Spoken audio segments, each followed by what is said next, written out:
The invisible enemy COVID-19 has managed to penetrate the literally impermeable Kenya Defense Forces.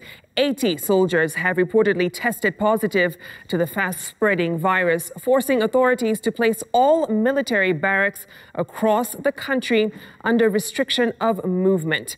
And Oxycolia reports. Scenes synonymous with military barracks in Kenya. Soldiers training. But the world is facing a new norm brought forth by COVID-19, and the military has not been spared. The invisible, unarmed, but deadly enemy has penetrated the most protected walls on the landscape. This enemy has left a place that is usually lively to be as silent as a grave. The enemy is a virus only visible under a microscope, but shaking all the corners of the world. It started with 3 military officers at the Embakasi barracks testing positive to COVID-19. Sources intimating that the confirmation of the cases sent shivers down the spines of high-ranking military men in the Kenya Defense Forces. KDF moved with speed to ensure the virus does not spread like bushfire among the Kenyan soldiers. A good number of officers were moved to Kahawa Barracks along Thika Superhighway as a containment measure. And then doors to one of Kenya's most secure area were shut. No entry, no exit, except for special cases. No one has since been going in or out of the facility, and even soldiers who were on leave were shut out. They were ordered to remain at home, and those residing outside the barracks ordered to move back into the barracks. But sources say the virus had already taken position inside the Embakasi barracks. Slowly but surely, it was jumping from one soldier to another. And with rising numbers, decisions were to be made.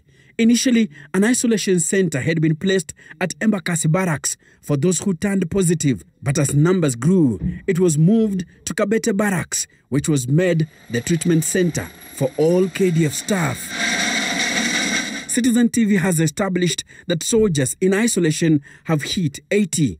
One officer reportedly died and was buried at his home in Olenkuruone in Nakuru County.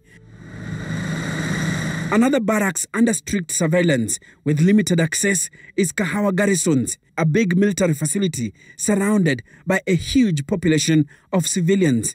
According to sources, the barracks was placed on partial lockdown as a precautionary measure the moment Kenya started registering huge numbers of COVID-19 patients. The fear is many soldiers spend a good chunk of their time outside camp, mingling with civilians.